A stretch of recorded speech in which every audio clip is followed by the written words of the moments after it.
Good morning. It's very soulful. Isn't it? You've got the radio voice on, Greg. I've got my Barry White voice on today. I've got a bit of a croaky voice. Welcome, everybody, to the Camera Life podcast. This is episode 70 of the Camera Life podcast, and it's Thursday, the 17th of April. We're a stone's throw away from Easter. Hope everyone's getting to have at least a day off extra. But we're joined today by professional landscape photographer, Australian landscape photographer, extraordinaire, Dean Cooper. How are you? Good. How are you? Thanks for having me on the show. It's great to have you here. It's very great to have you here. You were recommended to us by a friend of the show. Was it Levin? You sent through? Yeah. I think Levin recommended that you should come on and tell your tale. Yeah. Yep. Levin's been on a few of my workshops in the past, so yeah, he's a great guy. You've co-hosted work. Oh, we'll get into that. Yeah. We're also joined today by founder of Lucky Straps and the Camera Life podcast, Justin. Hey, Justin. Morning. Hey, how are you? Look, doing all right? I am awesome. I'm really good. Yeah, it's a bright sunny day outside. The autumn leaves are falling. I was telling the guys the lawn's filling up with leaves faster than I can blow them off, and I love that time of year. So yeah, things are good. Nice. In today's podcast, we're gonna deep dive into Dean's story, Dean's inspirations, Dean's work, and also we're going to have a really close look at Dean's website, because I think it's one of the most comprehensive photography websites I've ever seen from a solo photographer. But we're going to uncover more about that later. So stick around for that. It's certainly worth a look. And it's an interesting, I guess, observation of how photographers can be multifaceted in how they generate income. It doesn't always just have to be about the selling of prints or the meeting a client's brief. There are other ways that we can achieve those things. Justin, of course, uses OnlyFans, but Dean's gone a more traditional approach. So we're going to uncover that in a little bit. But just to get us rolling, get us into the mood, Dean, tell us a little bit, just very briefly, who are you and what do you do? Yep. So I've been a professional landscape photographer since the year 2000. So coming up for 25 years. I was an amateur photographer before that, and the dream was always for this to be my profession, or to make a living from it. So in the year 2000, I was pretty unhappy where I was working, so I took the deep dive and quit my job, and then just started doing this. I've only ever really liked shooting landscapes. I don't like shooting people or anything else. Nothing else sort of floats my boat. So it always sort of had to be that, but that seemed sort of pretty difficult. So things they just evolved, I guess. I started by selling prints at markets, and that sort of things evolved from there. So currently, I run a lot of workshops. So that's probably the bulk of my business. Is running workshops, day workshops, and also sort of extended multi-day workshops. But I also have a souvenir range, which a lot of people that know me don't realise that I do. So I've got a range of postcards and stuff that I wholesale to resellers. And I also sell a lot of camera gear. So that sort of evolved as sort of things have come along. So yeah. All right. We're going to deep dive into streams, basically. Yeah. Look, I think you're very industrious, and I think we're going to deep dive into some of those things, because I think, talking to one of the things that we want to do here on this show is to share stories that are in support of the broader photographic community. People like ourselves, people that are experienced. Sorry, a camera case just fell on my foot.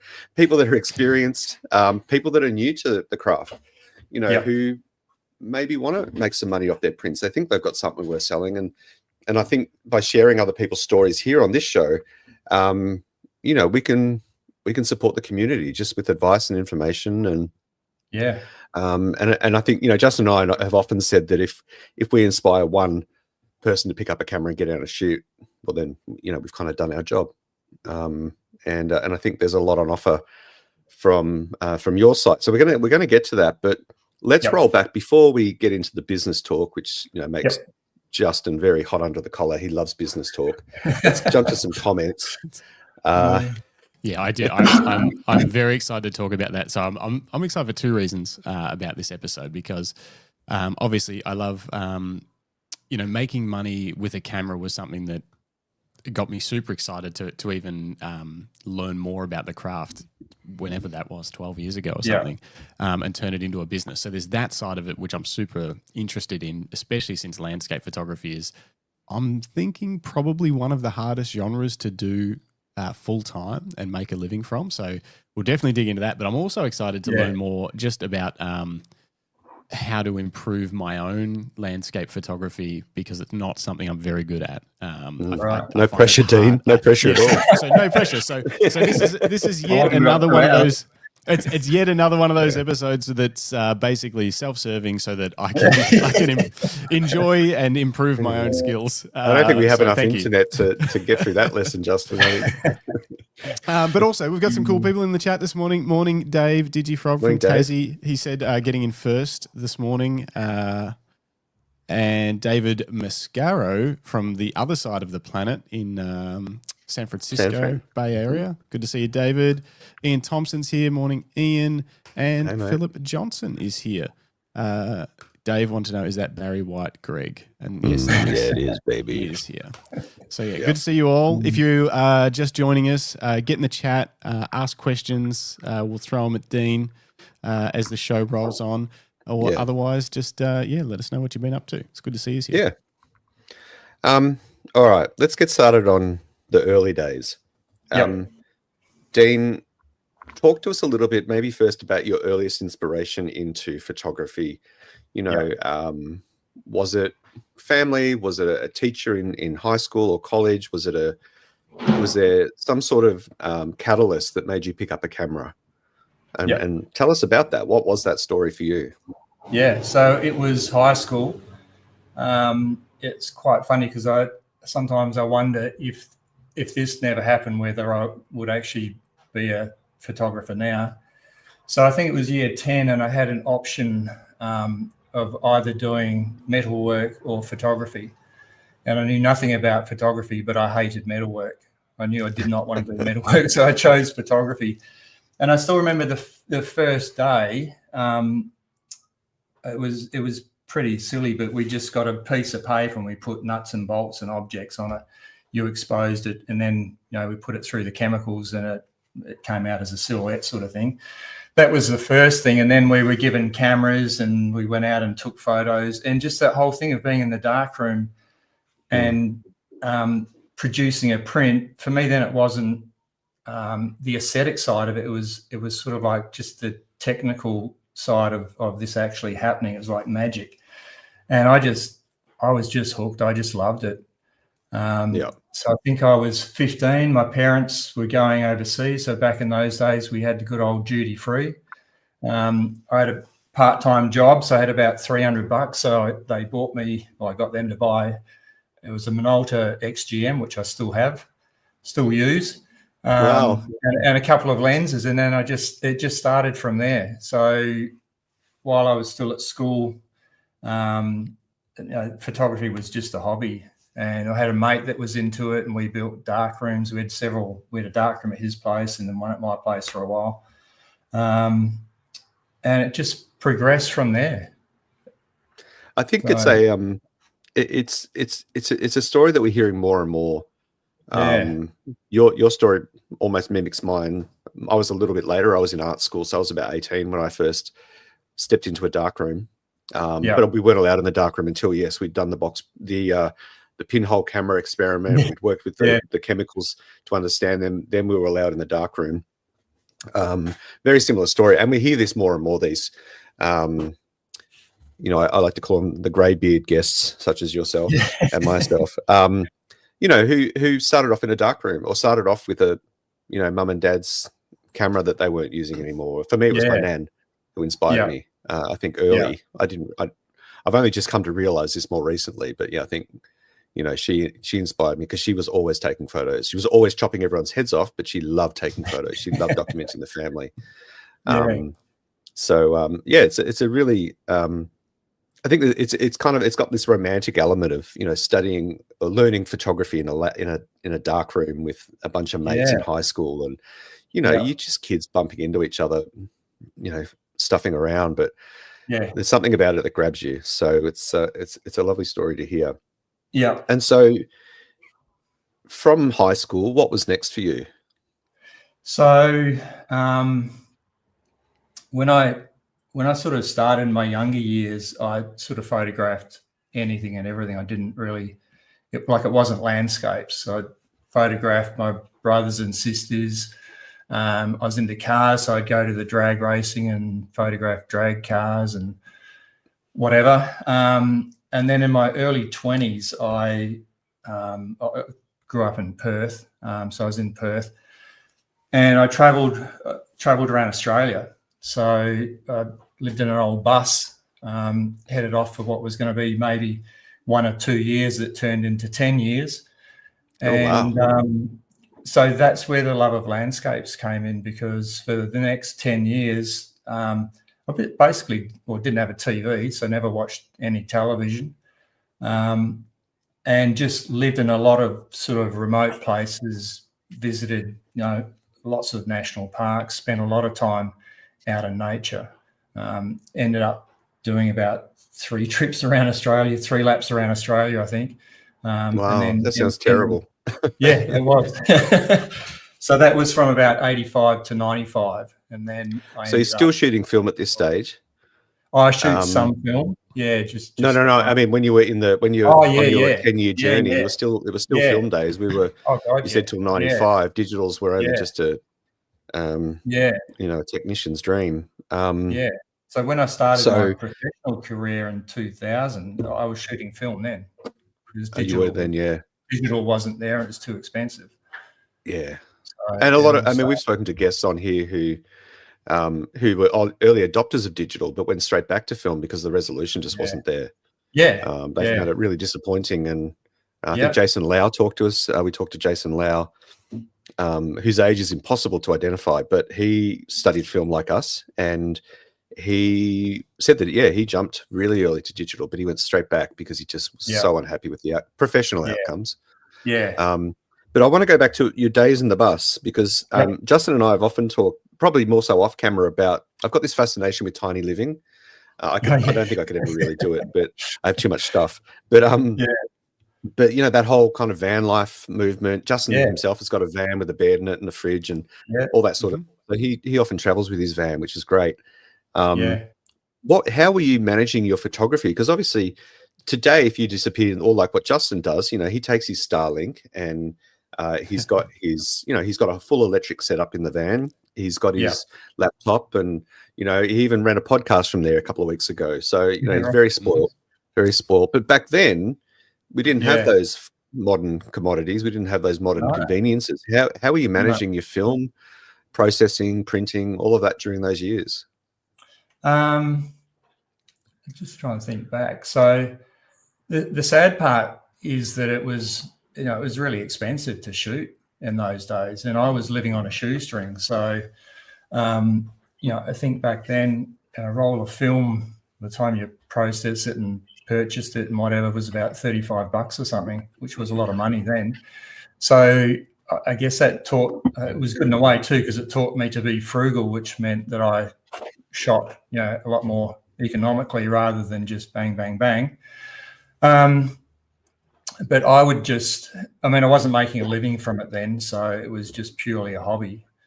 And I sort of went from negatives to transparencies pretty quickly. So everything was shot on tranny, and wherever I was, I would just post it off to whoever was, whatever part of Australia I was in, or I'd hold on to rolls of film till I come into a town that could sort of process it, and then I'd sort of do that. What sort of gear were you using back in those days? Do you recall the camera system you were using for the film photography while you were traveling? Yeah. So the first camera I bought was a Minolta XGM, and then I upgraded to a Minolta X700 with a motor drive. which was pretty fancy. Nice. I don't know why. I didn't really need it, but I was going to say for landscapes, not critical, but at least you can rest your thumb in between shots and not have to use the winder. Bigger and heavy and look more impressive. Yeah. So it was really only those two cameras, and then I did actually at the very end of shooting film, was before I moved professionally. I actually bought some Nikon gear. So I had a Nikon film camera with a couple of lenses. And then when I decided to do what I'm doing now, which was in 2000, I went and bought a medium format. I moved to medium format film. So that was a Bronica. The first one was a Bronica 645. And then I had that for a couple of years, and then I sold that and I bought a Mamiya 7, which I wish I still had. I was going to say, so you still have it? Damn. It cost, I think I spent 20 grand on that camera. Like the camera and 3 lenses, like back in 2000, would have been 2002. It was close to $20,000. And I sold it years later. I sold it when digital started improving. So I kept shooting on that camera until I felt digital was worth like ditching medium form, the film, because I could see the way the whole industry was going. It was going to move to digital. So I was shooting on a 5D, and then I think when the 5D Mark II came out, I sort of went, this is getting pretty close. I can't run 2 camera systems. At the time, film cameras were a dime a dozen. Like they were hard to get rid of because nobody wanted them. So I managed to sell that whole kit for, I think it was like $14,000. Whoa. So I sold it. I was pretty happy when I sold it, but my God, now I wish I still had it. I was looking at film cameras the other day, and I was reading one of Ken Rockwell's things, and it was on a certain camera. Oh no, it was on a lens actually, because I'm looking at buying an old Pentax lens that'll go on my GFX that I can also buy a tilt shift adapter. So anyway, I'd gone down that rabbit hole. And anyway, Ken Rockwell. You should talk to our good friend Greg Carrick. He adapts lenses to his GFX. Oh yeah, yeah. He even gets. I think he's got a family member who does 3D printed mounts, even for like old cinema projector lenses, and you should check out some of his stuff. I'll yeah. Anyway, Ken Rockwell had a review on this lens, and then he sort of mentioned the Mamiya 7, the 43mm lens. He said, "Oh, no, that's the best lens in the whole world." And of course, I had one of those. But in saying that, you know, I look at my old film stuff, the medium format, and even for like a camera system that is so good, it's different to digital. It's like a lot softer. It's like a completely different feel.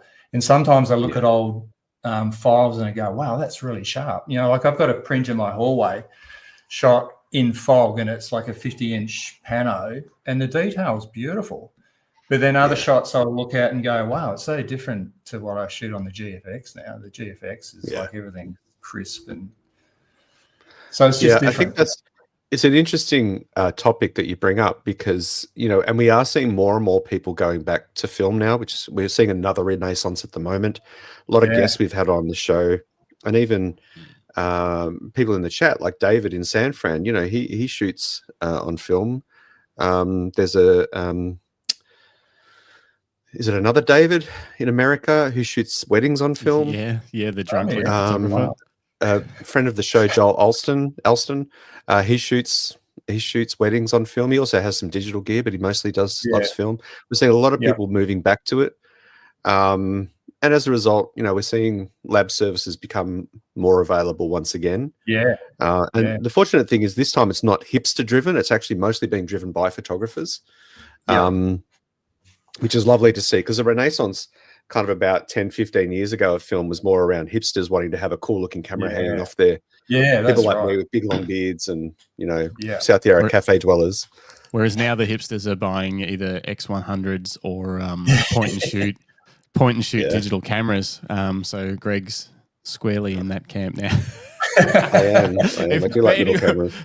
But there is something about that, that softness and the graininess of film that even people will now apply presets in Lightroom to gain a film look. Fujifilm, obviously, we've got your film simulation colors, and I've just gotten a lone XN5 off Fujifilm. I don't know if you guys can see it, but there's a film simulation dial on the top of it that allows you just to quickly cycle through, if you're shooting JPEG, cycle through your film simulations at a glance. But there is something very special and about film, and we often talk about, like, iPhone photography is great, but it's almost too good now.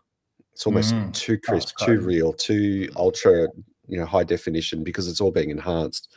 And I just want to make one point very clear on the show for our viewers at home who often give me shit for being a Fujifilm fanboy. I did not know that Dean was a Fujifilm photographer before coming on this show. I was ecstatic when I thought you shot Fuji. I thought I was the only one. I need to make a tally. It's most of our guests currently. Fujifilm shooters. I'm very much on the outside. Podcast. I don't think we've had a single Canon photographer on the show. That's not true. In the early days of the podcast, when I first started, Justin asked me to find a bunch of photographers to rebuild the podcast. Let's get some guests on. And being a Fujifilm person, I only knew Fujifilm shooters, And so I just invited a bunch of Fujifilm guests, and I'm getting shit for it because Justin's realizing that maybe Canon isn't living up to standard, and that maybe he should move to Fujifilm. Please. Now, hang on. Speaking of guests, you mentioned a very interesting name before, Ken Rockwell. I'm sure a lot of the listeners to the show know that name. That website is iconic. I've been reading stuff on that website since I started photography, which admittedly wasn't that long ago. But when I started, it was an old website, it had just a lot of information. The design doesn't really get updated. It's just like he just keeps doing his thing. I've just written down, Greg, on our potential guest list, our dream guest list, the name Ken Rockwell. We are going to get him on the podcast and find out his life story, because don't you reckon he is an interesting character in the world of photography? Yeah. So we're going to try and get him on. He's pretty on the ball too, like on the money. I think the first thing that drew me to him was he had it was probably a blog back in those days. It was like, JPEG is just as good as TIFF. Like, why? Like, don't bother shooting TIFFs. And like, I'm going, wow, this guy's an idiot, And then when you actually read everything that he says, you go, okay. And then you go and test it yourself. I mean, early JPEGs were pretty rubbish, but JPEGs nowadays, I'm not saying I shoot JPEGs, but my God, JPEGs are pretty good these days. I love his... sorry, go on. I was just going to say, we caught up with Andrew Hall, who's a Fujifilm ex-photographer, works for Fujifilm, but he's also a motorsports photographer, and he shoots motorsports purely in JPEG with GFX and XH2Ss. He doesn't use RAW. Not as much GFX for his motorsport. He said it's mainly the X series for motorsport. He has used them because he's also supports Fujifilm by testing and providing feedback on potential new gear and stuff. So, he shoots JPEG.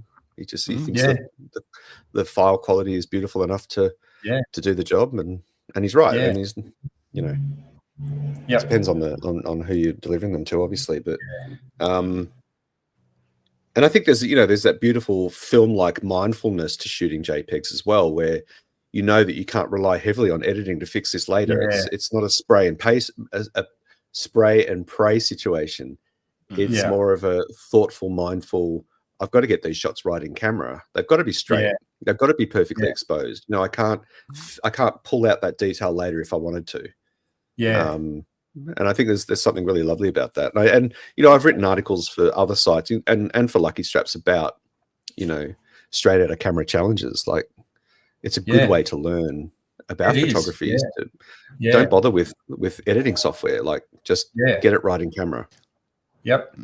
And that's one of the good things coming from a film background, is that you have that discipline that, you have to, with film, you had to get it right. You were careful, you knew your settings. And I know from teaching workshops, when you get people that are purely digital, that had no film background, they've got a totally different approach. It's just shoot and then work it out later. Which is sort of so wrong, and they're not sort of like going back to basics and just learning the exposure triangle and simple stuff like that. They just think that they just shoot and will learn how to fix it in Photoshop, sort of thing. Well, the other thing too is with computational photography. So I'm talking about like what we can achieve with our phones, and even more kind of youth-focused camera systems that they take a lot of the thought work out of it. Yeah. Because you can point your iPhone at almost any lighting situation and it will just work it out for you. And I know you can do that with digital cameras by setting it to auto or setting it to various priorities. But it does strip us of those basic skills around composition and exposure triangle and those sorts of things. So it's it's interesting times. And I think I don't think that iPhone photography or smartphone photography in general can go a lot further. No, the next step is going to be AI, much more heavy AI, I guess, involvement in that kind of computational side of things. But we are seeing, and brands are starting to do this. They're pushing more and more photographers they're trying to push photographers from from smartphones to entry level cameras. They're trying to find a bridge to get people to keep their phone in their pocket and actually pick up a real camera. And it's a challenge because iPhone cameras are really good, and they're there all the time. So let's talk more about you. So what made you stop the bus trip? What was going on there? What you have spent a decade traveling the country? Yeah. After 10 years, I think it was sort of time to stop. And just to have a home base, I think. And I was at the age where thinking maybe whether to have kids or not. So I was with my first wife then. So she was from Victoria. I was from Perth. So we decided to settle in Victoria. We'd also met a couple of really good friends. I was, or still am, right into windsurfing as well. So where we moved to in Victoria, Point Lonsdale, Ocean Grove area, there's really good windsurfing. So that sort of came into the fold as well. But I mean, life on the road is, it's fantastic, but you can't do it forever. So I think 10 years, it was probably maybe 5 years too long, too much. But you sort of you long for the things that you don't have, and then when you live in a house, then you long for the stuff that you had when you lived in the bus. The whole grass is greener thing, isn't it? Yeah, and just possession-wise was a big thing. Like, bought a house, took possession of it, parked the bus on the front lawn, took all of our possessions out of the bus, and it fitted in one bedroom. Mm-hmm. And that was it. Yeah. That's all. Yeah. That's all we had. Yeah. So it was a really sort of simple life. Do you look back on it pretty fondly though? On the had some good times. Yeah. I mean, just traveling Australia and seeing all the different parts of Australia that I saw, and I think that time frame of doing it, it was in the 80s and 90s. It was a good time to do it. Now it's a lot busier, so some of the more remote sort of places that I saw were really nice and quiet, whereas now they're just sort of like overrun with people. Yeah, they're not so remote. So yeah, it was good. This might test your memory, but if you're thinking back, is there one crazy experience or memory that stands out? Something that happened on the road that was pretty out there? Yeah, there was one. There was one thing. I can't remember where we were. It was during that time where all the backpackers were being murdered. Oh no! Yeah, oh, wow. Ivan Milat. Stuff. Yeah, I can't remember that town in outback Queensland. Anyway, it was all while that was happening, and so pulled into this fuel station to get some diesel. Got some diesel. It was sort of on dusk, so it was getting dark, and then took off, and we sort of rode off. The sun set, it got dark, and we're just looking for somewhere to pull up on the side of the road to camp, sort of thing. And anyway, the bus started sort of chugging and playing up, and my wife was certain that the guy at the service station was going to follow us. He's given us dirty fuel. We're going to break down, and he's going to come and murder us. Oh gosh, like Wolf Creek. I mean, yeah, I was going to say it literally sounds like the start of a horror movie. Yeah. So we didn't sleep on the side of the road. We drove and drove and drove, and got to this caravan park. Booked into this caravan park, and then the caravan park manager says something like, "Oh, welcome to whatever. It's a great place to murder and bury someone if you're into that sort of thing." Yeah. Wow. Yeah, I'm really not going to sleep. Yeah. So did you stay there, or did you keep on trucking? Yeah. Oh my gosh. Yeah. Oh, And then that's terrifying. I sorted the bus out before. I was a motor mechanic by trade, so it just the fuel filter was just a bit blocked. Wasn't an evil plot. So, if you're listening, if you're joining us either live or later on, actually it's a good time to plug. If you are listening later on, you can join us live on YouTube, but otherwise watch us and our entire back catalogue. Listen to us on Spotify or Apple Podcasts. We put all the episodes on there afterwards. So perfect for a road trip. Perfect for a road trip where you're trying not to get killed. What was I going to say? Oh, I've lost my train of thought now. If you're joining us from the US and you haven't seen the movie Wolf Creek, find it on a streaming service or something and watch that. It's a movie about these murders, loosely dramatized in Outback Australia, and it's terrifying. Yeah. And it's very, very Australian. Haven't you? I refuse to watch it. No. But what's interesting You've is been that too close. Yeah. isn't the lead character, I can't remember his name, is it John Williams? I think Can't remember his name. I'm sure it was him. I grew up with him on Play School. I'm sure it was him. Yeah, it was. Oh, now it's not showing up. Oh, well. John Jarrett. Oh, John Jarrett. Maybe it wasn't him. He was married to Noni Hazelhurst, I thought. And she was on Play School. I thought they were both on. Anyway, I digress. Sorry, everybody.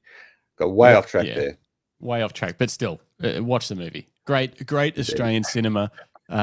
Don't watch it alone in the dark. And if you're planning on coming a trip to the middle of Australia, like some sort of trip of a lifetime or something from the States, don't watch it before that. Watch it afterwards. Yeah. Wait till you get home. It's fine. We're not all like that. We're not all like that. No, we're not all like that. So, Dean, back to you. Yep. So, you've settled down. You've picked up foolishly. You've picked up a Canon digital camera, a 5D2. You said. I had actually the first digital camera I had, would you believe, was a Fujifilm S2. Do you know what that is? It sounds terrible. Like no. It was a really early. It was. What was there was a Kodak. Kodak brought out a digital camera. They were like $35,000 or something stupid, and they took Nikon lenses. So this Fuji, there was an S1, an S2, and an S3. They were a DSLR, and they took Nikon lenses. So because I had Nikon film cameras at the time, I could just use my Nikon lenses. So I shot on those. They were really good cameras, but the color was terrible for landscapes for some reason. I don't know why. They were more suited to skin tones. And then I bought a Canon 20D. Was this the Fuji film? Is that what it looks like? Yeah. That's the S3. Oh, sorry. Which one did you have? The S1? S2. There was an S1. There's an S2. That's the one. They just look like a modern camera now, really. Oh, look at that screen on the back. It's huge. Yeah. But they were quite unique because, like, in the day, you could only get a 6-megapixel camera unless you spent an absolute fortune. And these were 12 megapixel. But how they did it was they had they took square pixels and they converted it to honeycomb pixels, honeycomb shaped. And when they did that, they turned a 6 megapixel camera into a 12 megapixel camera. So that was one of the big draw cards with it. Okay. And I paid I had 2 of these, and I paid like $6,000 each for them. It was ridiculous. And so then I went to a Canon 20D, and I was still shooting. I was just using it for other stuff. Like my main landscapes was still always shot on the Mamiya 7. And then I bought a 5D, and that was like a bit of a turning point. And then when I got the 5D Mark II, then it was like, okay, I need to let go of all of this, this film stuff. Yeah. And I did. Yeah. So you've got yourself established. You've got some gear. At what point did you then decide? What was the I guess the germination, the idea around? Maybe I can make some money out of this. Was it an organic? It started happening, or was it I'm going to start a business? So when I was traveling, I met a couple and spent a bit of time with them. They became really good friends, and he was like a semi-professional photographer, I suppose, and he sort of really motivated me. And so I'd settled in Point Lonsdale. I'd been working in spare parts in Geelong for 2 years, I think. And then since I'd met him, he'd gone back to New South Wales where he lived. Him and his wife had 2 kids, and then they did a trip around Australia with their kids and called in and saw me and stayed with me for a couple of weeks. And he really put the bomb under me. Like, he said, mate, just bloody do it. Stop stuffing around. He said, you're in a job that you hate.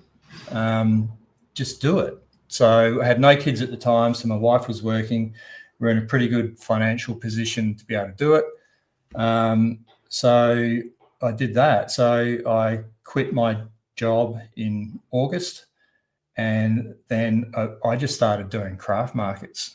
There were a couple of local markets. I just framed up some stuff, took it to craft markets and started selling it.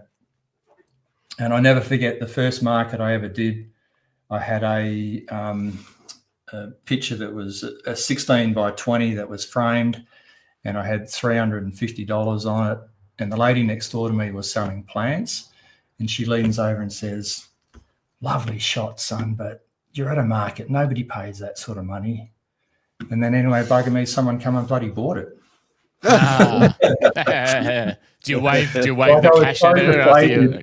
I built myself up, printed all the stuff, framed it, made this display, and then she leans over and tells me that I'm wasting my time, and then someone came and bought it. So I was like, yes. It's like for the next 5 years, my God, I sold a lot of wall art. It was, I don't know, it was just easy to sell. And I went back a couple of years ago. I had another crack at selling wall art, thinking it is so much easier now than when I used to do it. When I used to do it, it was really hard to post anything because I'd send it via a courier, and it cost $100 to package it up and send it. So it was incredibly hard. I was doing all my own framing, where, now I print myself. So I send the print to the framer. The framer frames it. She uses acrylic instead of glass. She packages it up, and she sends it off. It's dead easy. Yeah. But it's I don't know whether it's just me, but it's so hard to sell wall art these days.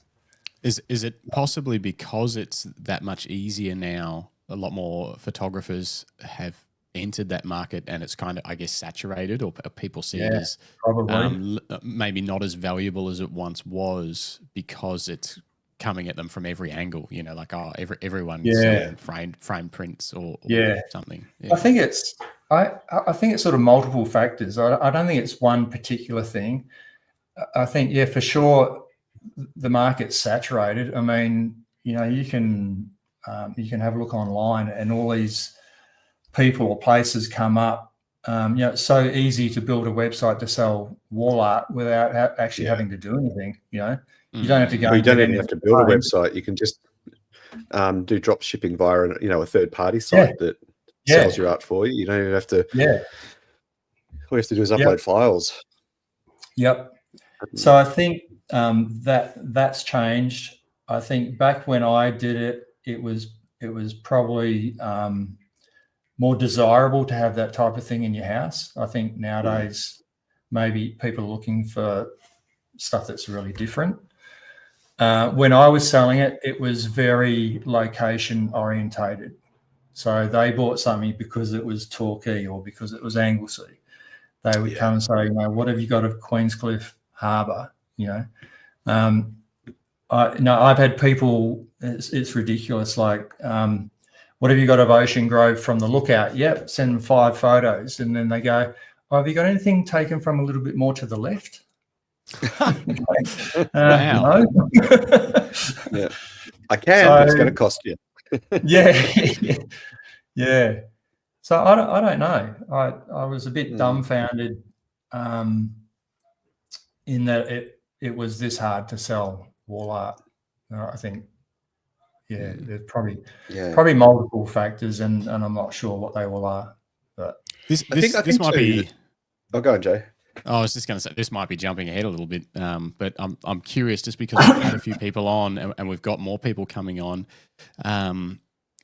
Have you ever considered opening a gallery space or something like that? And is that sort of the only way to really cut through all of the noise that's online with photography and cut through direct to people and sort of say, hey, this is high quality work. It's high enough quality that I've taken a risk on a physical space and sort of put this work out there. Yeah. Have you ever thought about it?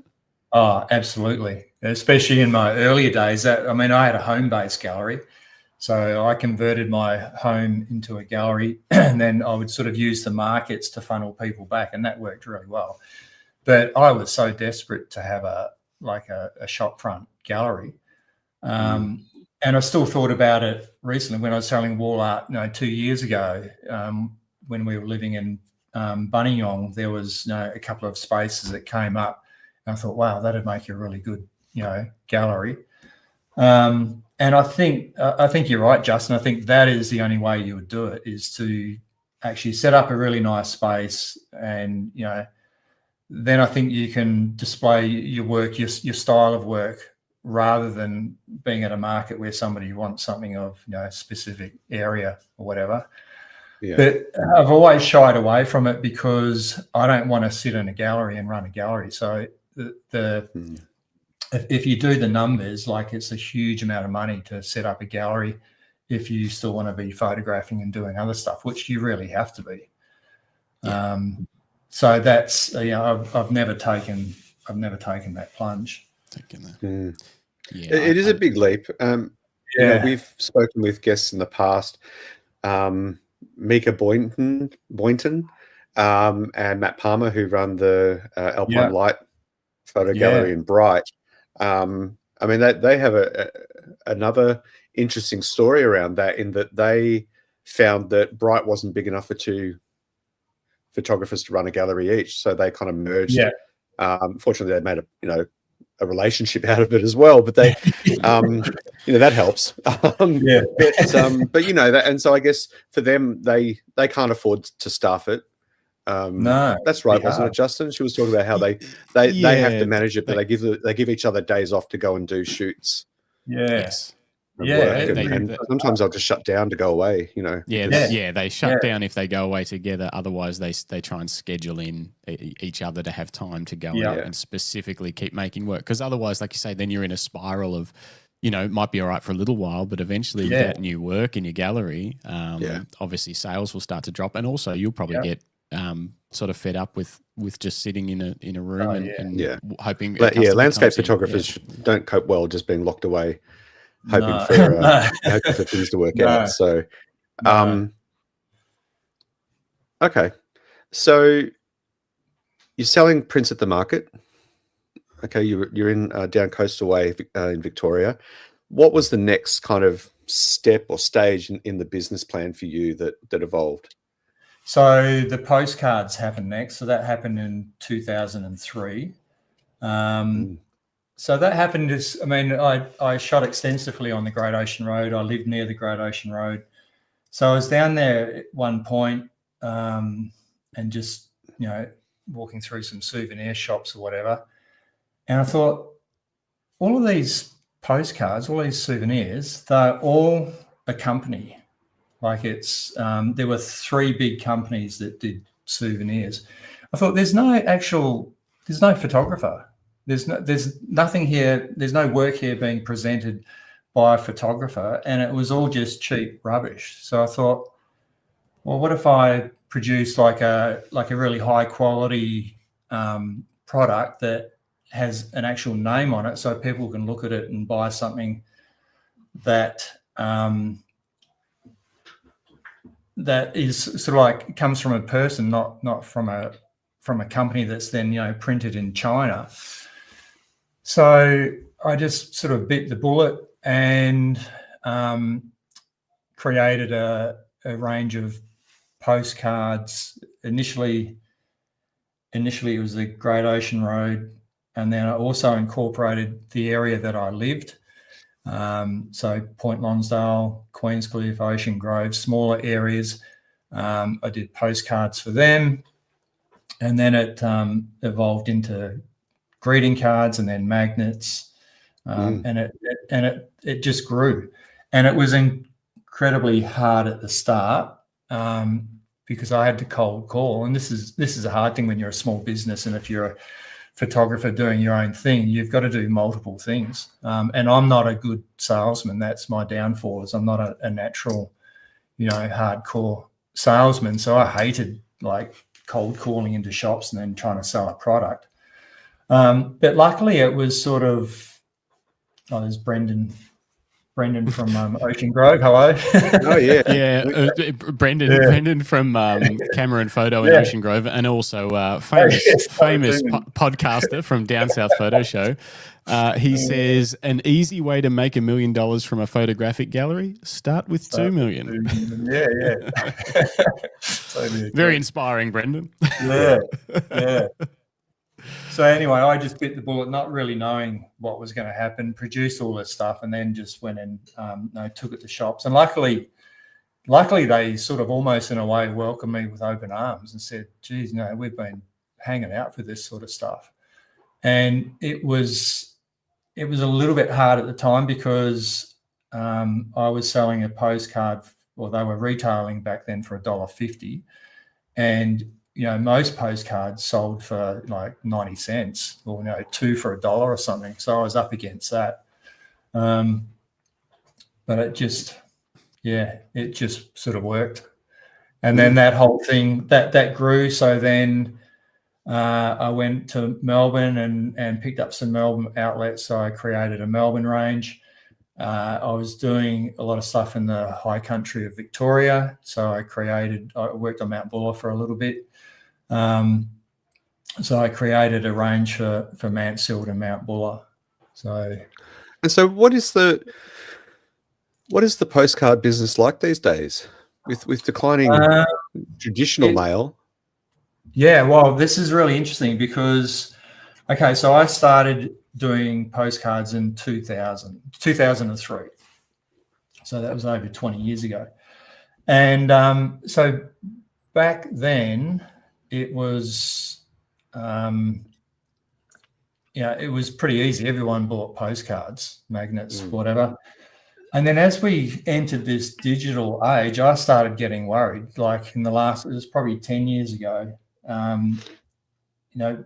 all this digital stuff started happening, social media, phones with cameras that people would, send their friends if they're away, whatever. So I was starting to think, shit, I don't think people are going to buy postcards anymore. These are going to die. And I was pretty heavily invested into it. So I asked every retailer, and I think at the time I had about 50 outlets that were selling my stuff. Wow. I asked everybody, give me a demographic, who buys these? Are the numbers still good? Is it only old people that are buying them that, still write letters. And they all said the same thing. They said, no, everybody buys postcards, from bloody 8-year-old kids to grandmothers. They all still buy them, and they still do. So that's one part of it. What do you, I've got my theories, but what do you think that is? Why are they still selling? I think, postcards are different to magnets. I think magnets are like a little souvenir that you take home as a memory. You chuck it on the fridge. So magnets are really big. Postcards are, I don't know, people maybe just still want to actually send them. But I know a lot of postcards are sold and they never get sent. People actually take them home as a memory. And it's sort of like, well, I visited all these places. I couldn't get, the beautiful light, that this area sort of displays. And so they take it as a memory. I agree. I think there's something very nostalgic about postcards still, because it doesn't matter what culture you came from, postcards were a thing. Unless, obviously you came from a much poorer country. But, we all grew up with postcards. But even younger generation, I know when, I take my kids to the NGV, the National Gallery of Victoria here in Melbourne, beautiful, huge gallery.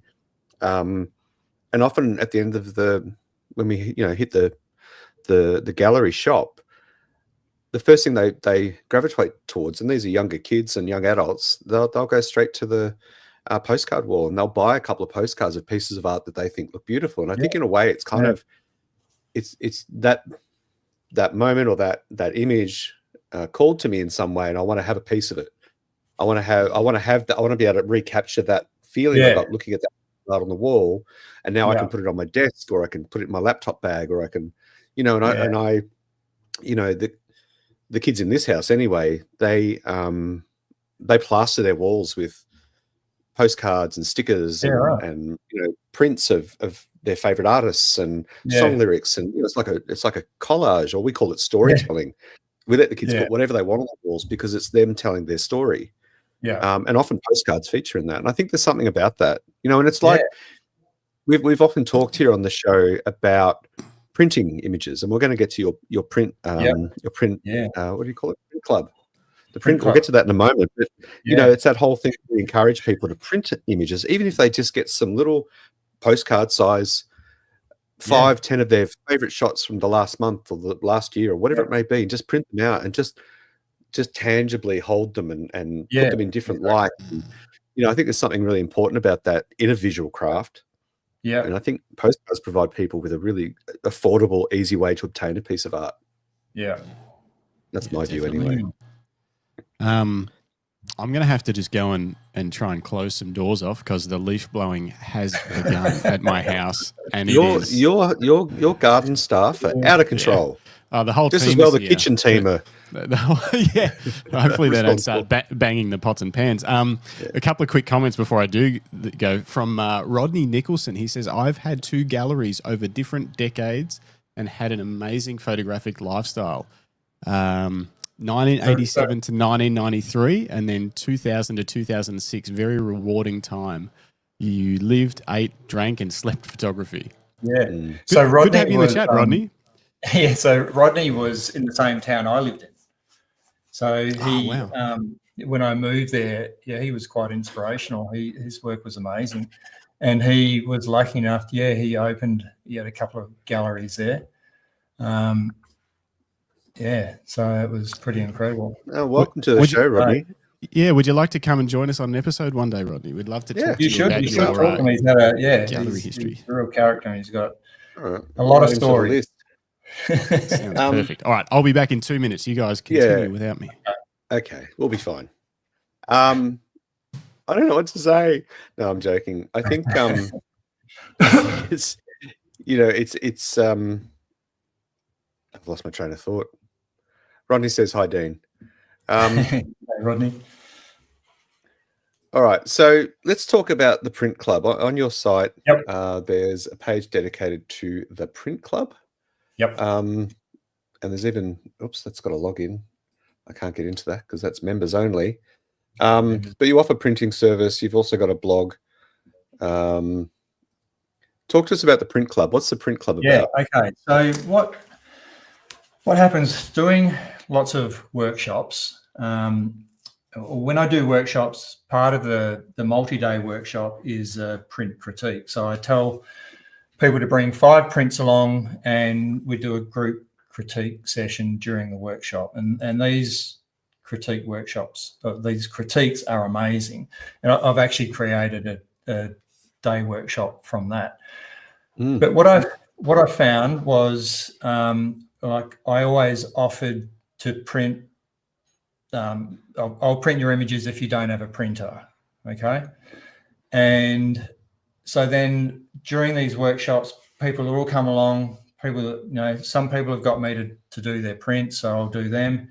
Other people have they bring their prints out, and I go, well, where did you get this printed? And I say, oh, Harvey Norman. And half the problem is it's bloody awful because of the printing. Yeah. The other thing I realized was, like, so many people I would say, or people would say to me, oh, I've never actually printed anything. I think it's horrendous how many people in these days, well, in this digital world, are shooting and doing photography, but never printing anything. I think it was crazy. Yeah. Like, that's actually the end process of the whole process, is to actually, you take the shot, you process it, and then you print it. That's what we do. The basics. Yeah. So I thought, okay, well, I can see why. Like, printing is a bit of a nightmare. It's and I had these issues when I started professionally. I was using labs, and you'd get, even using a professional lab, you'd get one thing printed, here, and then you'd get it printed, 2 weeks later, or the same image, and they'd come back different. So there were all these variables. And with printing these days, there's so many variables and things that can go wrong. I can see why people opt not to print. So I thought, okay, well, I'm going to create a club. I'm going to do all of these video tutorials. So there's about 8 video tutorials that you get lifetime access to, and it covers the whole color management system. So how to capture your files, like monitor calibration, just different types of monitors, how to prepare your files for printing, how to check, luminosity. Because that's the other thing, is I get, people send me files to print, and I'll open it up in Photoshop and I'll go, this is way too dark to print. Like, it looks fantastic on their screen. They've edited it, to a point where it looks bloody awesome, but all the blacks are all clipped. And so if I print it, I'll send it to them. I go, oh, that was pretty awful. It looks nothing like what's on the screen. So it's so this club gives them all of that information that they can just go through and learn bit by bit at their own pace. And then the other really good thing with it is you get 10 print coupons. So I basically do 10 prints for you. That's included as part of the club. And so every month, I print once a month, and every month I pick a different paper. So we just recently printed on a metallic paper. The month before that was a burrito, which is perfect for black and whites. I love that paper. That's such a nice. That was my favorite when we were doing weddings. We would only only provide prints on that burrito. I think we used Canson burrito. Yeah, it was beautiful. Yeah. I use Canson burrito for black and whites and Canson platoon for color, but I actually prefer the burrito. Is really interesting because it has a surface texture that looks like a darkroom print. And that's why it's so good for black and whites. Yeah. So, so as part of the club, you get to print on all these different papers, and that's really important for printing because you can, different images look better on different styles of paper. And it's funny, I initially set this up for people that don't have a printer, and people that don't print. But so many of the people that have joined up actually have printers, and they just want to learn how to print properly. And the other good thing with it is that, like, I'm there to help them through. So, like, I just had a guy that had trouble calibrating his screen, so we sorted that out. And so it just gives them a place where they can learn how to print properly, have the experience of having their images printed, and just have a bit of backup. Like, there's so many labs now, or everything's so programmed that, you send your files off. They don't even look at it. They just print it. If it's wrong, it's wrong. And you don't get to talk to someone about it. Yeah. It's all very transactional. They don't want to talk about it. So that's a print club. Can I ask you a couple of questions on that? Yeah. On the print club. So can anyone join the print club? Anyone within Australia? And anyone within Australia. I don't post. And so you post. Yeah. You post the final prints out to the club members once the prints run's done. So and do you provide critique on the images as well? No. So they get one of these boxes. So the other thing with print, people say, "Oh, I don't print anything because I don't have any wall space to hang anything." Yeah. Well, you don't have to. You just keep your prints in a beautiful box, and people come. You can open the box, show them the prints. Yeah. That's lovely. Can just a couple of gear questions. Actually, just before I jump into those, I just want to remind everyone that this is the Camera Life podcast, proudly brought to you by Lucky Straps, makers of premium leather camera straps, Aussie made from Bendigo, Victoria, in Australia. But we ship all over the world. We do, yeah, we do. But you're in Australia. That's right. But we ship all over the world. We do ship all over the world. Anywhere you want. Head to luckystraps.com. Choose yourself a strap. Enter code Greg, G-R-E-G, for a 10% No. Code Justin. Code Justin. No. Greg. Code Greg, G-R-E-G. I need that end of your bonus. Speak of the devil, Jim has joined us. Hi, Jim. Morning. Don't enter code Jim. If you scan the QR code next to Dean's head, if you're watching on YouTube, that will automatically put the code Justin into your that's cart. Rigged. Yeah, I know. I set the show up, so that's how. Because if you're wondering what is going on right now, we're having a bit of a competition to see who can get their code used the most. And at the moment, I think Jim's winning, and he's the host that's on the show the least. Somehow, I think it's because we've decided it's because it's only 3 letters. Jim, it's the quickest code to enter. So I feel sorry for him. It's one or the other. Anyway.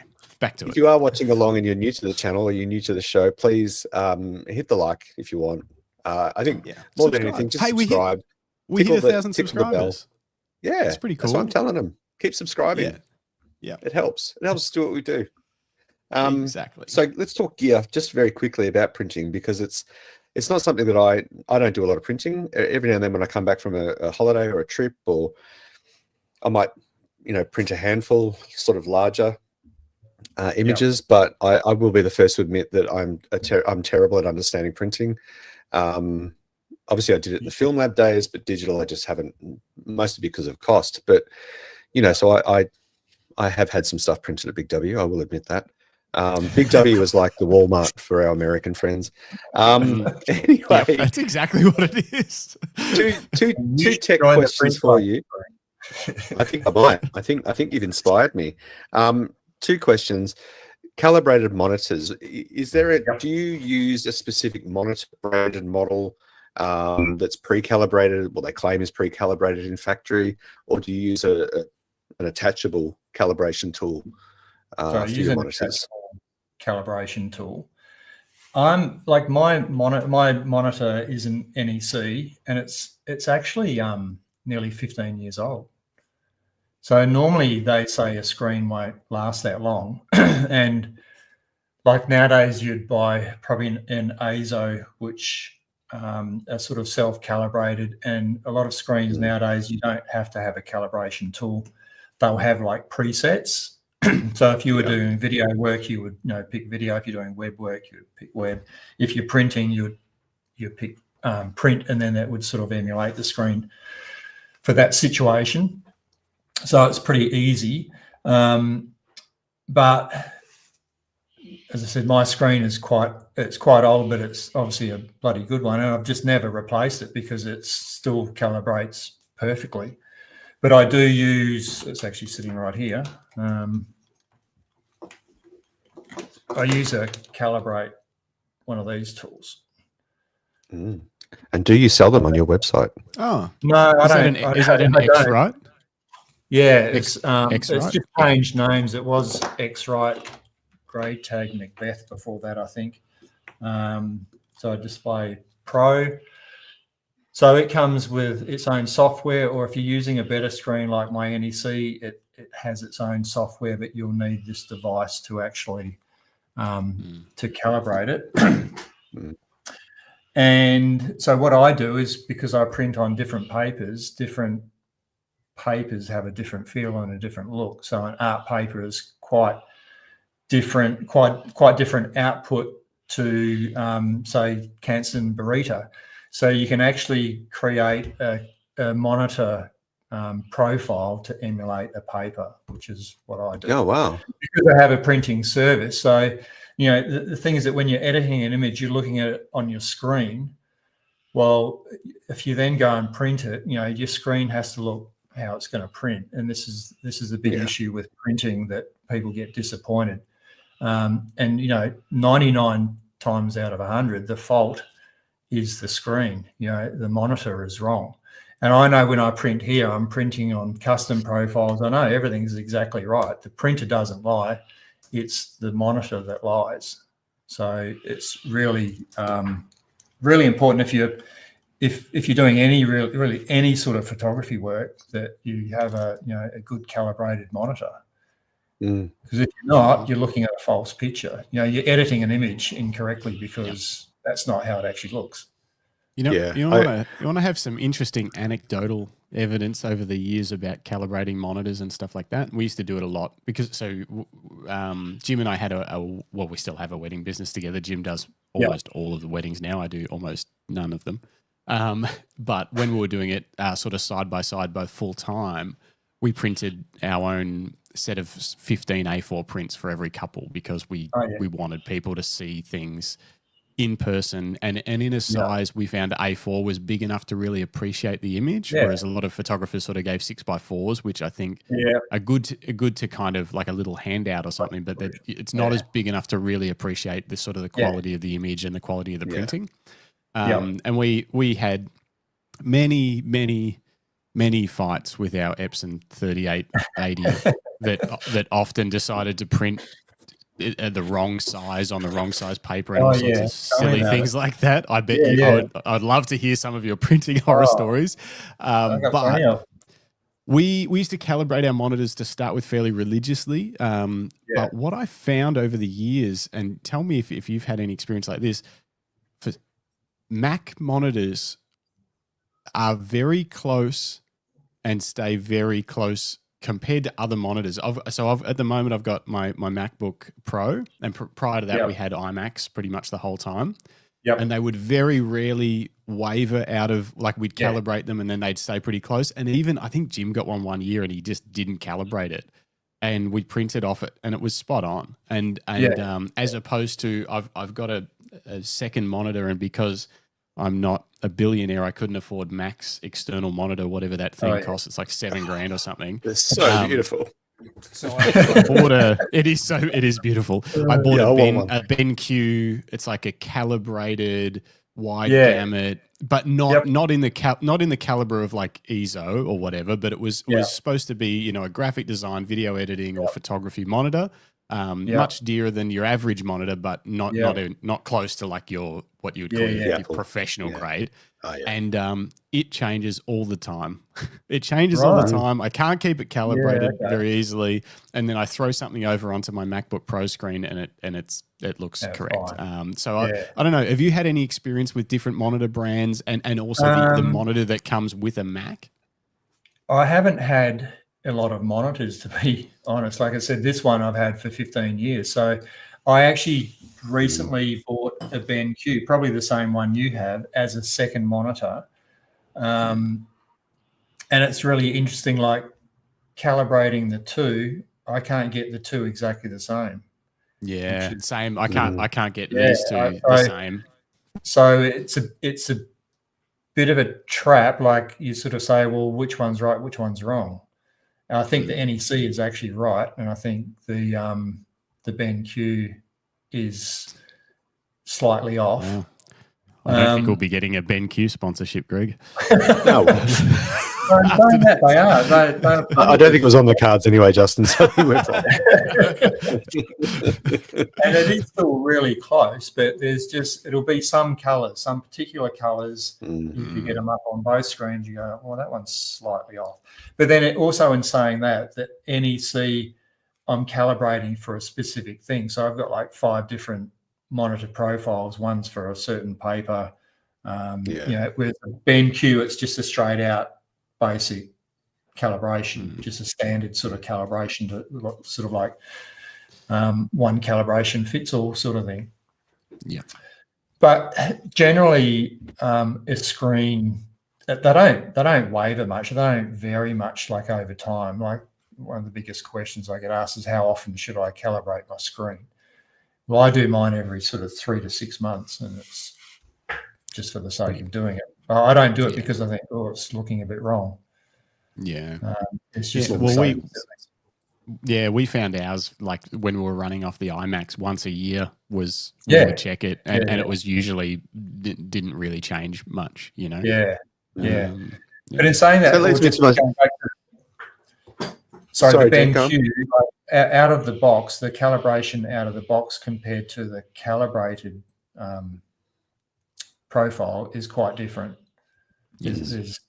So if I just bought it out of the box and not put the calibration tool on it, then it's quite different to when it's calibrated. Yeah, which is interesting because they, I remember in the past writing product descriptions for BenQ monitors to appear on camera store websites, and they were all promising a pre-calibrated set and forget. You don't have to mine came with a certificate of calibration. Yeah, from the factory. From the factory. Yeah, they often flog that, and it's a bit of a trick. It's a bit of maybe it's better than a slight deceit.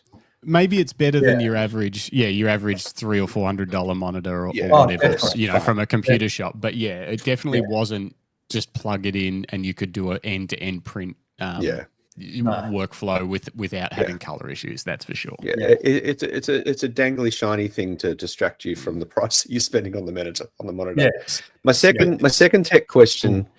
Sorry, Justin. No, I reckon you're going to ask what I was going to ask. I think maybe we'll see. What printer do you use? Yeah. So I've got an Epson at the moment, and I had a Canon before that. So a 24-inch.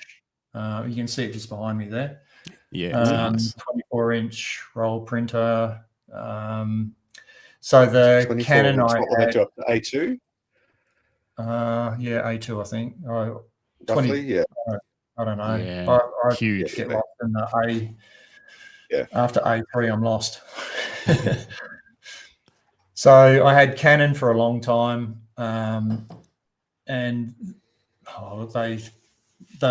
both a love and hate relationship. They both do some good things, and they both do some absolutely bloody stupid things.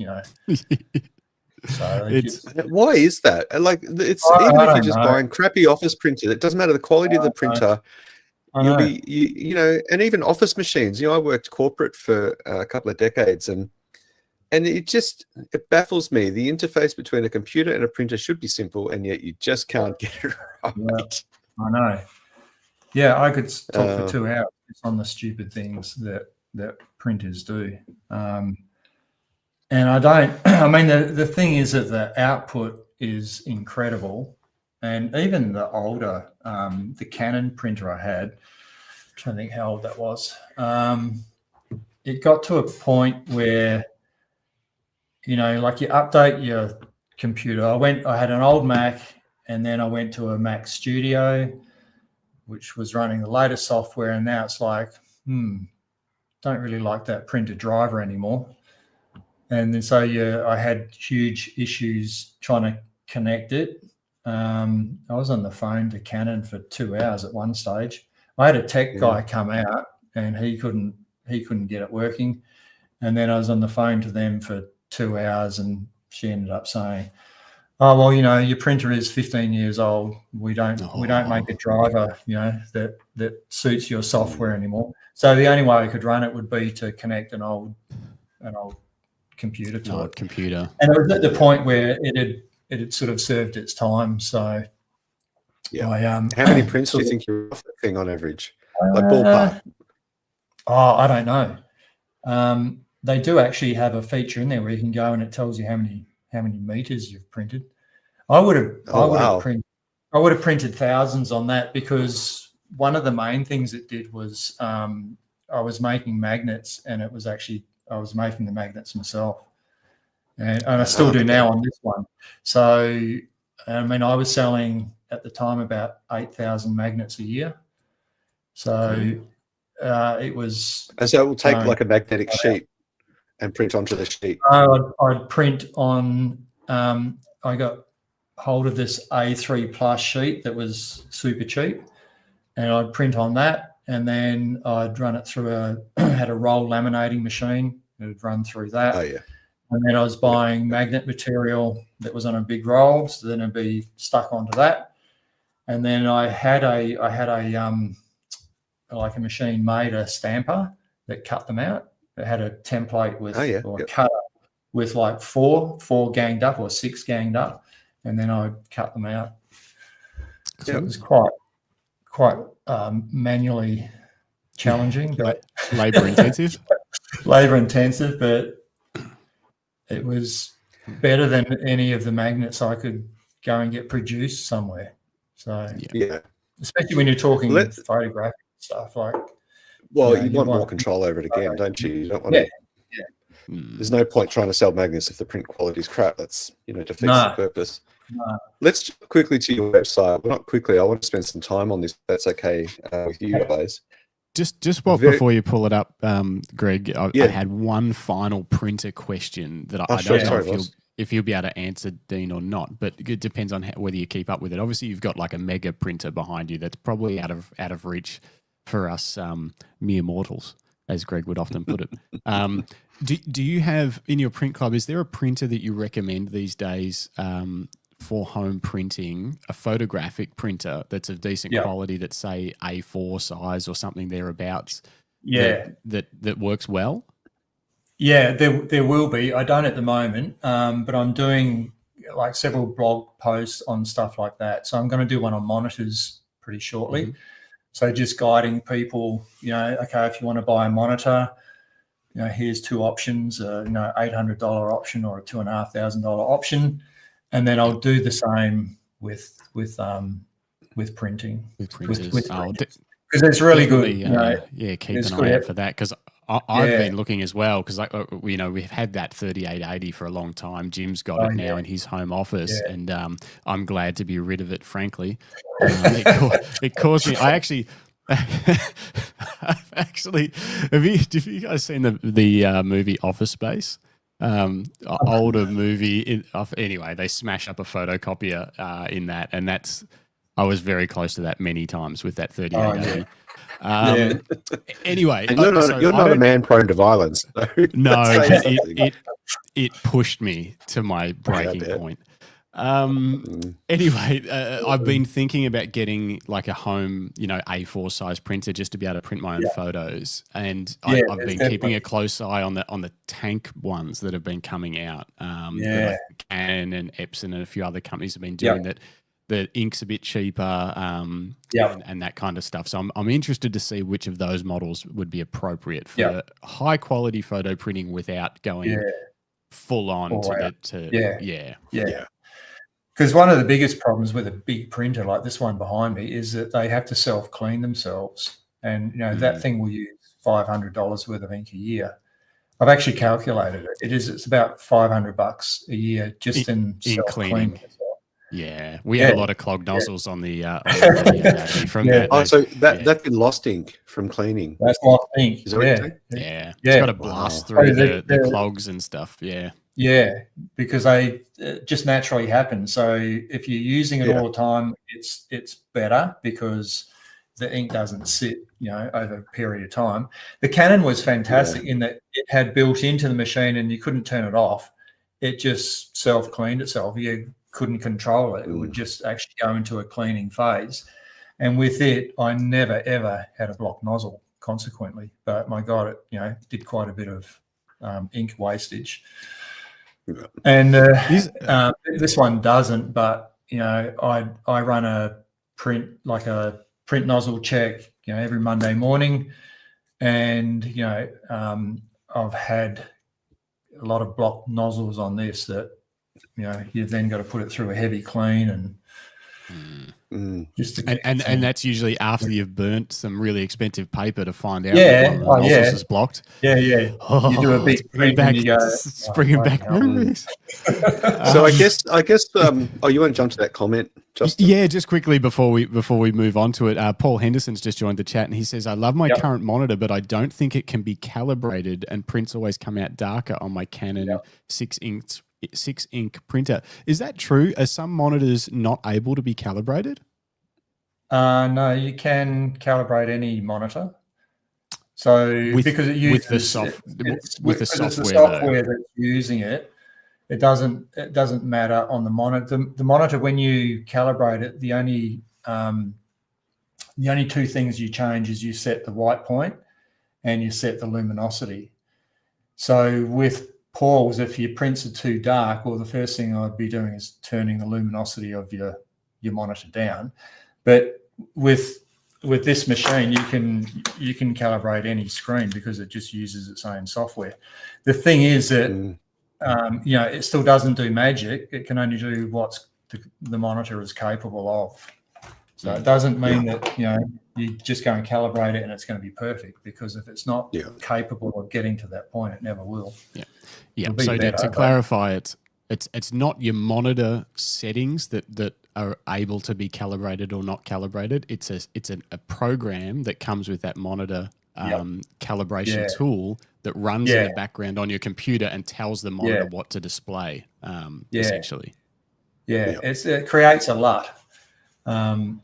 So it's just, you think of it as color correction. It throws up like 500 colors and it reads that color, and so it throws up a blue, and it'll go, well, that's not the right blue. We'll try and make a correction for it, bring it back to where it should be.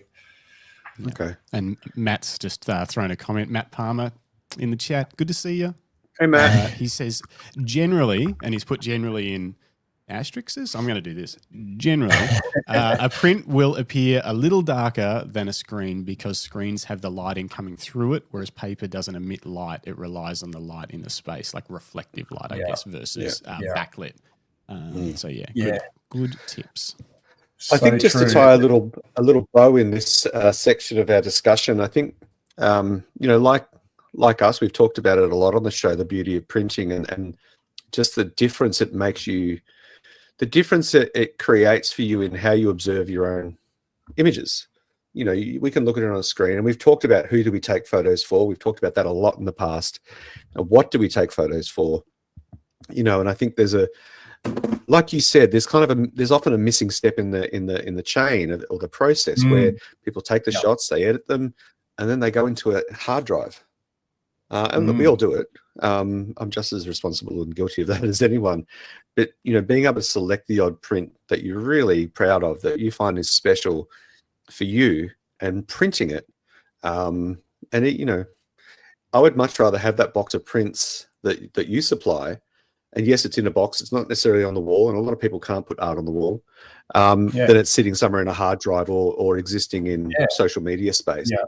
But also I think, a service like what you're offering, the Print Club, and you also obviously you offer just general print services as well. It's a very appealing and attractive option for people like us who, or me especially, I can't afford to buy a nice printer. I've obviously made the mistake of printing a big W in the past and being incredibly dissatisfied. And I remember getting even just a bunch of kind of, slightly larger prints done after a trip from Japan, and the guy, this is my own fault for going there, but the guy at the service counter handed them over, and every single print had like a scratch line through it. So there was something lodged in the printer, and he thought that was fine. And when I asked if he could reprint them, he kind of got angry at me. So, you know, avoid those situations and look for a service like Dean's Print Club, because I think that there's still inherent value in printing your images from time to time. It will teach you more about your photography. It'll help you appreciate what you have actually created. I think that's really important and special. It's just part of the whole process too, isn't it? Like, even if you don't, you know, we as photographers, we learn so many things, like whether it be technical or aesthetic, and then the whole printing thing, even if you don't print a lot, it's just, I think, interesting to have that knowledge and to know that, you know, how that process works. And you know, the exciting thing, I think, for me in my career, when I look back, is that when I started, you know, I was shooting film, everything was being sent to a lab. It was being processed, you know, analog, so through an enlarger, and then wet printed. Then it moved to, you know, the trannies were scanned and then printed through a wet process, and then it went full digital. And now it's to the point now where I have full control myself. I can sit here and stuff comes out here. It's bloody amazing. It's incredible that we can now actually do that. Whereas that was just a pipe dream in the early days. It was impossible. Yeah, it was. Yeah. I remember how delighted I was finding an old, my friend and I built a darkroom like you. I've talked about this on the show before in one of his parents' bathrooms. And how delighted we were to find a cheap secondhand enlarger. Yeah. You know, because they were so expensive to buy brand new. Yeah. I mean, you know, granted, this was in the very early kind of 90s. So, but still, you know, being able to print your stuff, I think, you know, it teaches you a lot, like I've said. Yeah. Moving forward, I want to bring up your website just to talk about the next section. I'm really keen to understand. I'm sure a lot of people are as well, listening along and watching along. You've got a section. So this is Dean's website for everyone. Check it out. The links are in the description. And Justin's also dropped a link in the chat for the Print Club. Suggest you look it up. Thank you. But, you know, we've got the calendars, we've got the gift cards, your souvenir range, so the magnets and the stickers and the like. But you've also got a shop photo gear section, which is very comprehensive. You have on there a bunch of secondhand gear, but you're selling a whole range of stuff, from lenses to straps. Oh, might have to do something about that. I don't know about that. Might have to change that for you there, Dean. Might have to have a backroom discussion about that one. We'll skip over the straps for the moment, folks. Or, don't worry. I know something. But, you know, like you sell these NovoFlex products. Yep. Yeah. How did this begin? Like when was the first sort of thing that popped up that you were like, okay, there's this product that I use or whatever? Yeah. How did you get started selling some gear as a photographer? And just on that, just quickly, sorry, we've had guests in the past who do sell gear, but more often than not, it's a specific piece of equipment like a star tracker, and they work with that brand because they're professional astrophotographers, so they sell the star trackers on behalf of the brand. You've got a whole range of stuff on here. Yeah, like Justin said, how did that begin? So it started with I used to use Lee filters, which are an English-made filter, like an ND filter system, and so I used to use those, and then I'd go and I'd run workshops, and everybody would want to know how do I buy these? Where do I buy them from? So you couldn't really buy them very well in Australia. And so I created this whole link for B&H and say, here's the links, just buy it out of the US. And anyway, I was running a workshop and I told this guy that, and he turned around and said to me, he said, that's ridiculous. He said, you should sell them. He said, you're using them. Why aren't you selling them? And I went, oh, that's a good question. Maybe I should. So I contacted Lee Filters in the UK, and they weren't interested. But they put me on. They said, we've got 3 distributors in Australia. So long story short, it was a frigging nightmare working with all of these 3 distributors. Absolute waste of time. It was just ridiculous, like unbelievable. And anyway, I was still doing it, so I was buying stuff and selling it. I had to keep like this ridiculous amount of stock to be able to sell them, and then there was no right. So you were physically stocking them. You would order a box and have them sitting at your place. Yeah, I had to buy $10,000 worth. What was it? 10,000. I had to purchase $10,000 worth every 2 months or something, and I couldn't put an order in less than $2,000. So if somebody wanted one specific, like a red filter for black and white or whatever, well, I can't order it until I'm ready to order 2 grand's worth. It's just bloody stupid, That is stupid. So anyway, I was using them, and then Nissi filters came into Australia. And the biggest problem with the Lee filter system was that they didn't have a very good polarizer set up. The polarizer went on the front of the holder, and it was like a $500 filter. And then it sat out the front, which meant that it vignetted. You couldn't shoot wide angle, all the rest of it. I actually built and created a polarizer to fit this system. And so Nissi filters come along, and they had a system, and their polarizer was built into the back end of the filter system near the lens, and they claimed that there was no vignetting. So I was really intrigued. So I just contacted them and said, "Oh, look, I'm selling Lee filters, blah, blah, blah. This is what I do. Can I buy a set of filters off you?" I said, "I'm really keen to sort of see how they work." So I bought a set, got them, and went, "Oh my God, why haven't Lee done this? This is bloody ridiculous." The other stupid thing was that Lee filters didn't have any coatings on their filters. So the 10 stop, you shoot with a 10 stop, everything goes blue because there's no coatings to cut out the infrared or the UV light. Whereas the Nissi filters had coatings on it, so you got really nice color. So at the time, Nissi filters were very new in Australia, and what they were doing is the only way they were selling was through professional photographers that use the gear. That's how they started. They didn't take anything to camera stores. It was really clever and smart the way they did it. So they said to me, "Do you want to become a reseller?" And I said, "Yeah, okay." And I didn't have to carry any stock. It's just drop ship. And so that's how it started. I started selling Nissi filters. That company now is a distributor for all those other products that you see. So they okay. So Novaflex, Summit Creative, Atoll, Visible Dust, all of those products all come under the guys that run Nissi Australia. Right. Okay. And Leo Photo. So they had Cerui tripods. I've just dropped them, and they now the distributors for Leo Photo. Leo Photo, yeah. So these guys are absolutely amazing. They're brilliant to work with. They're really supportive. They've supported me incredibly. I think how long I've been with them. Probably nearly 10 years now, maybe. I don't know how long it's been. Family-run business. It's two brothers that run it.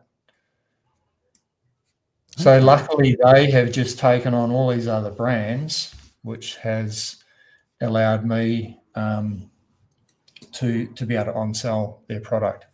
So Hoodman loops are the only ones that they don't have that I sell.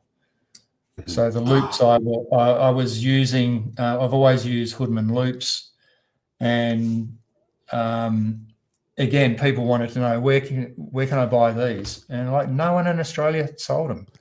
There would be a couple of places that would list them, but they never had stock. So I just contacted Hoodman in the US and said, "This is what I want to do." They were really good. I'd done a couple of YouTube videos on it, and they wanted to use those, and we sort of collaborated on that. And then now I just buy them direct out of the US. I just want to highlight that. I used to have one of those on my Canon 60D when I was trying to film video on it. Yeah, a Hoodman. It was those that it magneted onto the LCD screen. Oh yeah, yeah, pretty clever. Yeah. Just to give everyone that's watching along an example, for those of you listening along or those that don't have time to have a squeeze, check it out later. But this is just for the Hoodman Loop, which is one of many. If you have a look at the photo gear, there's so many products on here. Well worth a look. But it's like a retail site. It's very well balanced. It's got a rotating carousel here of images. You've got specs. You've got the product that you can add to cart. You've got videos to show you how it works. It's really comprehensive, Dean. It's quite impressive. It sort of started like a Google store. Yeah, it sort of just started with products that I use, especially tripods and stuff. Like, so it started with that, and then stuff that I would review. So obviously, this company sent me a lot of stuff to do reviews on. And I sort of found that, I sell a lot of gear because people know that I use it and I endorse it, I guess you would say. And I think for a lot of, a lot of photographers, that's what they want. They need that advice, and they need advice from someone that's actually using this gear rather than going, into Harvey Norman's or wherever, or JB Hi-Fi, and just being sold something that team. Stuff like that. But it's true. I mean, we live in a world of knockoff products, and with incredibly, cheap product alternatives, and sometimes you just need to cut through the noise to find something good. And it's good to have someone who physically uses them, has actually got videos on their YouTube channel of them using it, telling others how to use it. I think it's a huge value add for what a traditional retailer offers. Yeah. So talk to us. All right, you've got a shop on here. I can see workshops. I can see a calendar. I can see the print club, souvenirs, tons of things. Wall art. Talk to us about making a living as a landscape photographer, and maybe if you're comfortable, like how much, what percentage of your income comes from various streams that you've set up over the years? Okay, so first, it's bloody hard. It's not easy. I think you have to diversify. So I've sort of been aware of that right from the start, and you have to, you've got to go with the times and the flow, what people want. So I've been through periods where wall art was really big, so it was really easy to sell. And then that sort of, when that dies and stops, then you've got to have a backup. You've got to reinvent yourself, basically. So I think if you just relied on one thing, it's too hard, especially things like COVID. So when if I only did workshops, then I would have died during COVID. I would have gone broke because I would have had no income stream at all, because all your eggs are in one basket. So for me, with I basically got 3 income streams. So I've got workshops, I've got camera gear that I sell that I make a commission on, and then I've got the souvenir range. So like during COVID, those 3 things, two of them died in the ass. Like, obviously no one did workshops, and nobody bought souvenirs because there were no tourists. So luckily, I still had the camera gear. Like a lot of people bought camera gear during COVID because they had nothing to do. So they went through all the gear and went, that tripod's rubbish, I need to get a new one. So that sort of kept me going. I think from a percentage split, then it's probably like 60% workshops at the moment, 20% souvenirs, and 20% camera gear. That sort of split. It just depends on where you want to put your energy. Like, I could put all my energy into souvenirs if I wanted and get another 50 outlets and really push that. But it's just what you're comfortable doing and what you want to do, I suppose. I don't want to do that because, as I said earlier, I'm not a natural salesman. I'm not a really good sort of savvy business person as such. I prefer, I really love the teaching side at the moment. So that's why most of my income is coming from workshops, because I just love teaching. Can I ask you a question in that, Dean? With you've mentioned sort of, you've got the 3 core revenue streams. You haven't mentioned the printing service or the print club. Is that because that runs pretty tight?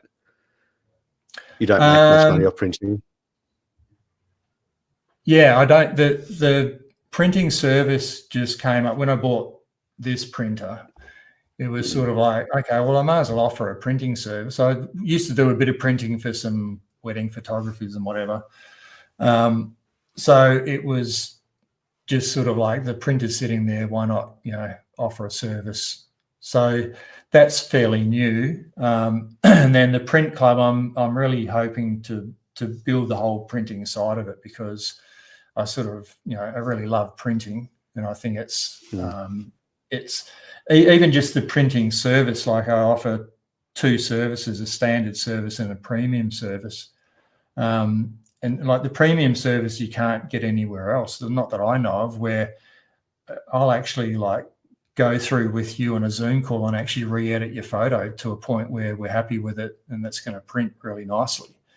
That's huge. And yeah, that must make a world of difference for some people. Yeah, like, I mean, why not? If you got this, fantastic photo that you want to print large to put on your wall, well, you want the absolute best print that you can get. And it's disappointing when you get a print done. And it's happened to me in the past, through my career, where you've had amazing images and you get it printed and it comes back pretty shabby because of the way it's been printed. And even just with my standard service, like, if there's any red flag, I contact the client and say, hey, this is not exactly an 8x10. You're aware of that. That's one of the biggest things that happens. People send me an 8x12 to be printed. They've exported it out of Lightroom, and it's not an 8x12. It's 8x10.5 because they've cropped the piece off. But Lightroom doesn't tell you that it's 8x10.5. You've just told it to export an 8x12, so you think it's 8x12. So there's stuff like that, and that's really important, because if that person wants to put that, if they've got a frame set aside that's 8x12, and they want to put it in that, well, no, it's not going to fit. Things like, you get sent so many black and whites to print that are just way too dark. And, a normal printing service, they just go ahead and print it. And you get your print back and it's like, that's not very good. So I'm pretty passionate about the whole printing side of it. And I run printing workshops here as well. I'm lucky enough that we've moved to this house in Adelaide. In this room, I've converted this room into like a studio where I can run workshops. So that's all pretty exciting. That's awesome. And the workshops are something I wanted to dig into before we run out of time. We're already sneaking up on 2 hours. This is going. We'll just have to keep you on here all day. Because you obviously love teaching landscape photography, and we haven't even dug into that side of your workshops and things. Give us an idea of what your workshops are like. Who are they for, and what is it that what sort of knowledge do you try to impart on landscape photographers that come on your workshops? Yeah. So I've always sort of felt that there's 2 parts to any sort of photography. One is the technical side, and then one is the aesthetic side. And we focus very heavily these days on the technical side. And I find, a lot of people that come on workshops just want to learn all the technical side, but they sort of forget about the aesthetic side. So all of my workshops, because they're small groups of people, I try and sum them up and work out where they want to head. Do you just want to learn more technical stuff, or do you want to learn more aesthetic stuff? And I actually really prefer teaching the aesthetic side. So I think, composition is such a big thing. And, when I went through my photography journey, that was the hardest part because it didn't come naturally. And I actually thought that it was impossible to learn, or no, I thought it was impossible to teach it. I thought, well, how the hell do you teach that? And for a long time, I thought that it wasn't possible, but now I know that it is. And it's a bit of an unorthodox technique, the way I teach it, but it sort of breaks it down to a very simple process that I find people, they really catch on really quick. And there's a lot of light bulb moments where they go, oh, of course, yeah, it all makes sense now. So I really love teaching more the aesthetic side and sort of teaching people how to see, basically, because I figure a lot of the technical stuff you can learn that as you go along. You can learn it through YouTube, you can learn it through online courses or whatever, but to actually spend time with someone in the field that can teach you how to see and how to look at a scene and how to break down a scene and analyze it, and then how to compose an image, and bring all of the elements in so that they work in a nice way. I just find that really incredible, and that's sort of what I love doing. Yeah. Is there a concept, with learning how to see scenes in different ways? Is there a concept that you commonly teach that you could impart on the podcast? Sort of, is there something, a piece of advice you could give to landscape photographers to help elevate their images? Yep, I think that the first thing I really hammer into people is know what your subject is. So when you think about it, we all approach a scene, we set up our camera, we're going to take a shot. We don't just place it anywhere or point it any random way, do we? There's always something that's attracted us. So if I'm working with a client and they've got their tripod set up, they're taking a shot, and I'm looking at the scene, and the first thing I'll say to them, okay, so what's the subject? What's attracted you to this scene? And they'll say, oh, the big rock out there. And I go, okay. So the most important thing when you're constructing an image or making an image is to never forget that first initial contact with the scene of what your subject is.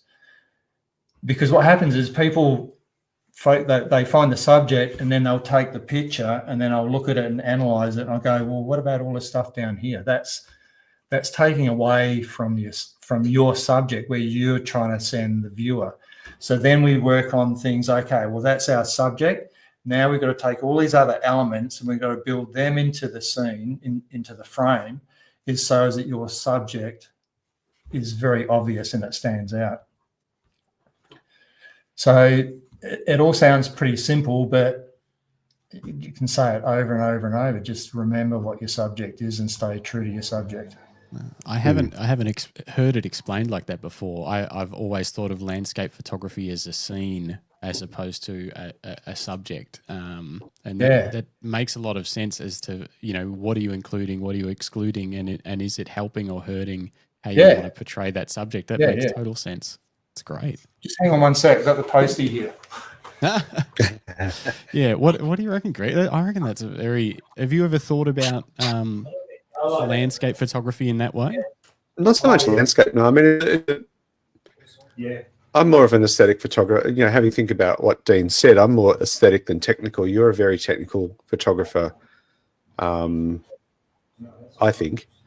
But I guess when I do street, I look for the light, and then I look for the composition, and then I wait for the subject to enter scene. So it's a little bit different, I guess. Well, it's a different process as opposed to a big tree or a rock or a river or something. Yeah, it's not going anywhere. It's not going anywhere, and you have time to sort of really think about that subject. I think it is a good way to look at it because it's a great way to look at it. I'm sorry, because that becomes your anchor, and often we've heard other people like Levin when he was saying, when he went up on that trip with Pinky Spencer to New Zealand and they landed on the glacier, And, you know, I don't know if it was before or after the shot, but he just made everyone put their cameras down and just said, just stop, just look. Don't think about the photograph. Don't think about the print. Don't think about the shutter speed or just look at the scene and look for what grabs you. And I think there's a lot of wisdom in that. In that approach too. Yeah. And some people fail to see, and it's like they have to do exactly what you just said, or they think that landscape photography is all about the scene, like the vast wide landscape. And it's funny because when I first started shooting, I shot everything on a wide angle lens. Everything was on a 15mm lens, and I'd try and get the whole beach and the whole scene. And then it was actually I was in Tassie and I saw a exhibition of Peter Dombrowski's work, and that was just an absolute light bulb moment for me. All of his images were all about what was at his feet, but he was a landscape photographer. So it wasn't what's way, way out there. It's what's right in front of you. And I shoot my seascapes like that now. Like I don't really care for what's out in the ocean. I'm looking down at my feet and what's, all the interesting patterns and the rock pools, and, making an image out of, that rather than the actual scene. Yeah. So it's just a way of looking at things, I guess. Yeah. But great concept. A couple of comments. Yeah, Marie Phillip in the chat says, any chance of Dean making an appearance at BFOP, which is the Bright Festival of Photography? Any chance? Yeah. I don't know. How does that happen? I don't know. I actually don't know how they get speakers and stuff over there. I don't know, it's a mystery, but we know people. We know people. We'll see. We can hook you up I don't know. Yeah, whether they're trying to expand their lineup or if they've got tons of people or not. But we're going to be making an appearance over there this year, hopefully. Oh, well, we are. No, we should say we're going, but we won't be teaching anyone. Even if we just lurk in the background because they ban us or something. That's what we paint the van black and we'll go stealth. That's right. Undercover. Undercover. Now, there was a few. I don't know. We're all over the place. But there was a few comments from before from both Nev Clark and Matt Palmer, both friends of the show. Great interviews, multiple appearances, and both sort of echoing the same sentiments that it is difficult to survive as a landscape photographer. Diversifying is important to have different streams of income. And that it's very challenging. Yeah, Matt says, can confirm it's bloody hard, especially when people are experiencing rising living costs. I'm going to throw you a question, Dean. Yeah. 2 questions. 1, is it possible for someone starting in 2025 to make a full-time living as a landscape photographer? And 2, sorry, I had to do it. And 2, so one, is it possible in 2025? Yeah. And 2, what advice would you give them? How should they go about it? Yeah. Yeah, no pressure, Dean. You'd ask this. Oh, look, of course it's possible. I think anything's possible. It's bloody hard. My advice is, if you're going to enter into this as a full-time business or full-time income, then you have to be a business person. Like, you've obviously got to be a good photographer, but if you don't like business and you don't have a business head, you'll never make it. You'll never survive, because you won't survive on how good your photos are. It really takes unfortunately it's probably 90% business, 10% photography. Yeah. So I think the ones that do really well out of it financially are the ones that are bloody good in business. And I mean, they would have they make money out of whatever they do. It doesn't matter what they do. So it's really hard, because like I do this because I'm so passionate about it. And I have made a living from it for the last 25 years, which is all great. And I've had a great lifestyle. But it's been bloody hard. And, if I was much better at business, I would probably be better off financially. But then is that what it's about? Is it, you're sort of gauged on the financial side? Like, I don't know how you gauge success. Yeah. It's bloody hard. Are there any lessons? Are there any lessons you've learned about business in the last 20 years or so? Is there any lessons you've learned that you wish you knew when you started? No, probably not. Not that I can think of. No, I don't think so. I think times change. Probably not from a business side. There's certainly things that I've learned. The main thing is just things change, things evolve, things are continually changing, and if you don't change, then you really get sort of lost. You'll fall way behind and you'll never catch up. It's a bit like selling wall art. Like I tried it 2 years ago, and I was highly successful with it 20 years ago. But 2 years ago, it's just like I've tried everything. It's just not, it's not sustainable for the amount of effort I'm putting in. So you go, okay, well, I'm not going to do that anymore. I'm going to put more energy into doing something else. Yeah. And that's really from a small business point of view. That's sort of what this is like. You've only got so much energy, so you've got to be very careful where you place it and what you do. Yeah. And unfortunately, sometimes you've got to choose not what you want, like you've got to choose what you think pays the bills. Yeah. So it's hard. I think what I kind of picked out of that advice is, and we've seen it from other guests, diversify, learn how to pivot and be flexible. Yeah. And if there are business skills that you're lacking, well, invest in that. Yeah. If you've already nailed the photography skills, well, then invest in the business skills. Yeah. And we've spoken to other people that have run successful photography businesses. Obviously, Justin and Jim, with Justin and Jim Weddings in Bendigo. You guys have run a business successfully for a decade. Survived COVID. And that in itself is big. Yep. And you had an alternative revenue stream. You had Lucky Straps, and even though COVID throttled that a little, you had the diversity.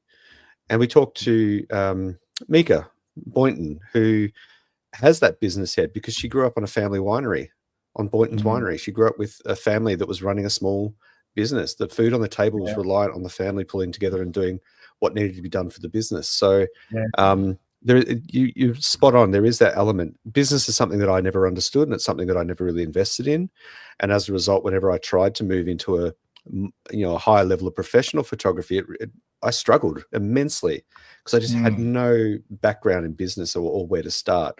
And so I think the big lesson for me there, especially out of today's chat, is invest in those skills. If you're already a great photographer and you're nailing photos, and then invest in other skills to make that photo that creative or the aesthetic, as you say, shine through. So great advice there, Dean.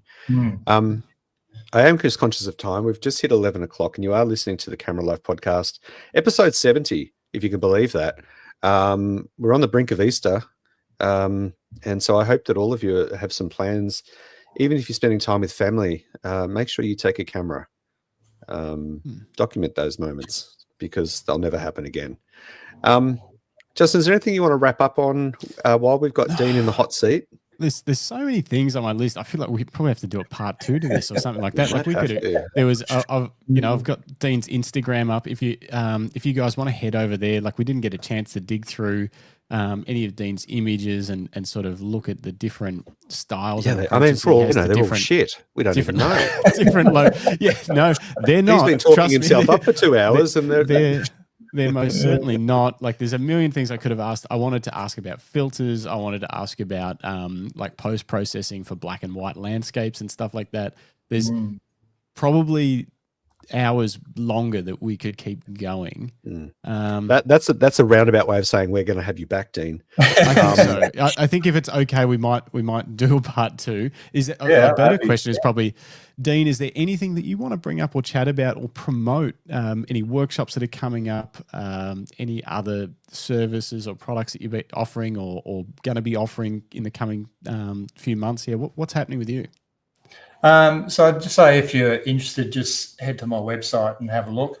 If you're based in Adelaide, then I obviously do some day workshops here. I do workshops on long exposure photography. I've got a printing workshop here. I've started a new one called The Art of Critique, where I critique 3 of your images.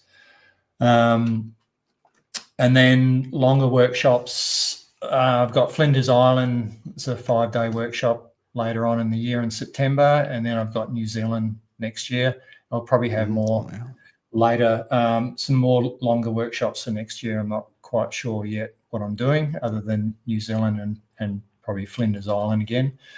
And then if you have any printing that you want done, then obviously I've got a printing service. If you want to have a look at the Print Club, because I'm just really excited about the club and being able to get people into the printing sort of scene and understanding it. And then obviously I've got like a lot of gear there. If you want any gear, then I'm always here to ask questions and give advice. So love it. Yeah, complete package, Dean. You are the complete package of landscape photography, I've got to say. Brendan Waite says, great chat, guys. Dean is a very talented photographer who has great advice, and he even said the thumbs up. So he does. Brendan. Thanks, Brendan. Good to see you, mate.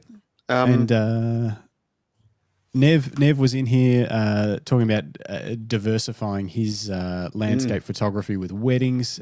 He's been playing with as well, and he also really liked your approach to landscape photography. Sounds like a mindfulness-based approach. And Nev's has been and we've had Nev on the show a number of times, and he's a regular contributor to our chat. Nev's growth as a landscape photographer has been in part sustained by diversifying and moving into, he's doing weddings, he does he does photography for his day job, working with youth services and drug and alcohol counseling. He works with schools, so he's diversifying and building a skill set or a skill tree of options, so that if the landscape scene isn't working for him at the moment, he's still generating that income through other channels, much like yourself there, Dean. I think we will wrap for the day. This has been a phenomenal discussion, and for anyone that's been watching along or listening along, please make sure that you like the chat. Let us know that you like this sort of content. Subscribe, add some comments. We're going to be more mindful about getting to past comments in future episodes. So we'll probably cover that on a Monday night. But look, above all else, can I do one more? Yeah, one more what? We haven't even talked about Dean's gear at all. We don't have time to now. Oh, yeah. Do your question. We're going to avoid it because it's just more Fuji gear, but I thought I'd better ask you. All right. So you love it. Zombie apocalypse, Dean. End of the world. It's all over. You're running out the door to get in your bus that's still sitting there that you never sold from your 10 years of travels, and just head off into the wilderness and try and hide from the zombies. You can only grab one camera. And one lens. One camera, one lens to document the end of the world zombie apocalypse. What do you take? That's easy. I've got a XT3 that's converted to infrared. Oh, interesting. infrared. We haven't spoken about that. Like, no, I know. There's so many. I was actually looking at your Instagram, and there's a shot from New Zealand that's infrared. But yeah, I ended up getting a camera converted to infrared, and I'm absolutely bloody hooked on it. It's so much fun. The X-G3 proved to be a popular conversion camera. In fact, for a while there, B&H in America even sold them from their shop front. Yeah. Already converted. Already converted. Wow. Yeah, they got a third party to do it and sold it on. So Dean, tell me why infrared for the end of the world? Stand out in a crowded marketplace. I think the black and white look is pretty cool for that sort of thing anyway. And I don't know, infrared is it's a completely different tonal range. It's like you don't really know what you're going to get in a way. It's not the same tonal range as black and white. A lot of people think it's just black and white, but if the light hits green leaves, they go white. Well, it's not. It's completely different tonal range. How much did it cost to get it converted? About $600. $600. Okay. Yeah. It's doable. It's definitely doable. Yeah, it's very interesting. Yeah. And people do it for a whole range of different brands. I mean, you can get people that can make you. Well, I know that you can get this done for Fujifilms. You can get. So they just they strip the color sensors off. Yeah. The laminations off the sensor and just make it purely a monochrome sensor. You can get that done. You can get all sorts of stuff done if you've got the money and the time. Interesting. Interesting. Yeah, we'll have to.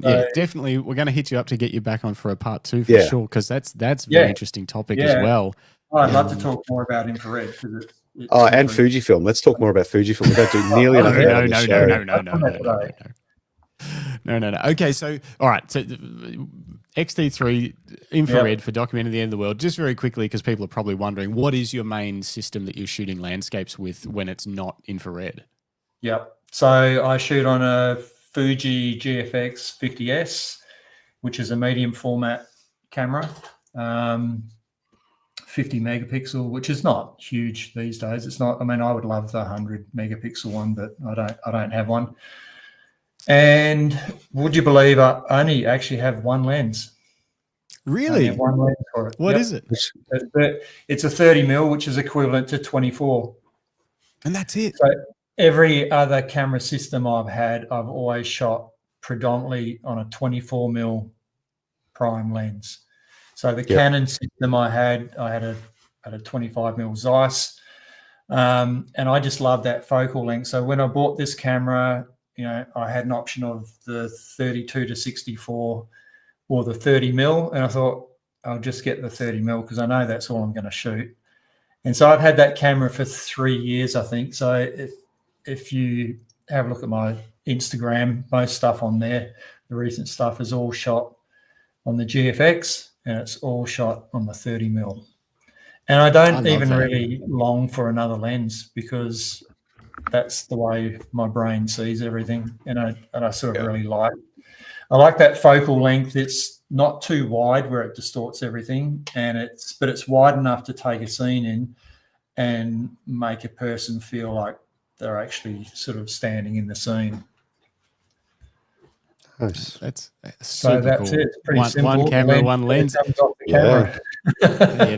That's what there's no choices to be made. You grab that, walk out the door, and when you get to the scene, that's what you shoot with. I love it. That's very cool. But I did say earlier, I'm looking at buying it's an old Pentax lens off a Pentax 6.7, and then you can adapt that with a tilt shift because I really want to get into a bit more tilt shift stuff. I think that on that lens, I can shift it to make sort of panos, and then I can sort of tilt to get a bit more depth of field and have a bit of a play with that. So that might happen in the future. Yeah, well, we had Sam Olsen on a week or so ago, and she was a very pro tilt shift in her landscape kit. Despite the weight and the size, she couldn't stop bragging about them. Fascinating discussion, Dean. So much more that we want to dig into. We will get you back for a part 2 if that's okay for you. For sure. I'm sure everyone that's been watching along and listening along, and those that are yet to watch this episode, will agree that Dean has a huge amount to offer our community, and we appreciate the time that you spent today sharing that with us. You've been a very open book, which has been wonderful, especially on the business side of things, because a lot of people do guard their business process because it is a competitive industry. But what I think has stood out for me anyway is that it's just how open you are about sharing your knowledge, regardless of whether it be about photography, printing, gear, or running a photography business successfully. So we really appreciate that. And on behalf of everyone that's part of our community, thank you for joining the Camera Life podcast. Welcome. Thank you. Any closing comments there, Justin? Yeah, well, I just want to say thanks to everyone. Thanks, Philip Johnson in the chat. Nev Clark says the 100S is phenomenal with love heart eyes. The 100 to 200 lens is now my favorite. So he's trying to convince you to upgrade. Thanks, Nev, for being in the chat. Thanks, Brendan, Matt Palmer, everybody, Marie, Philip, everybody. Dave, DigiFrog, the whole crew. Thanks, everyone, for joining us this morning. And thank you for everyone that tuned in. Yeah. It's awesome. Yeah, appreciate it. And otherwise, this has been the Camera Life podcast, proudly brought to you by Lucky Straps, maker of fine leather camera straps out of Bendigo, Victoria. They're Aussie made. Quick release. Quick release. Personalized. Premium leather. It'll last you a lifetime. Yeah, packed by Jim. But on that note, we're going to wrap. We're going to play a little music for you all. And stay tuned, because there will be a part 2. And thanks once again to Dean Cooper for joining us today. Don't forget about our Monday night shows that are a bit more random. 7:30. Yep. Australian time, Australian Eastern. We do have a bunch of guests coming up in the coming weeks. We've actually got some guests on the Monday just because of timing for people. But we've got Chris Hopkins. Yeah, Chris Hopkins. We've got, who else? Tom Putt is joining us. Jesse Hisco, who I met at BFOP, wonderful elopement wedding photographer. Oh, yes. Obviously, we just had Dean. Got Nick Dungan joining us from the States, friend of Andrew Hall's, motorsport and automotive photographer, and Bruce Moyle is on the list too. So stay tuned, guys. There's a lot going on. We're getting busy. Few final comments. Paul Henderson says thanks, and Rodney Nicholson gives us the whatever this sign is, the OK sign. Good to see you, Rodney. We will try and get you on the show to hear about your interesting life of photography. Indeed. And with that, let's do it.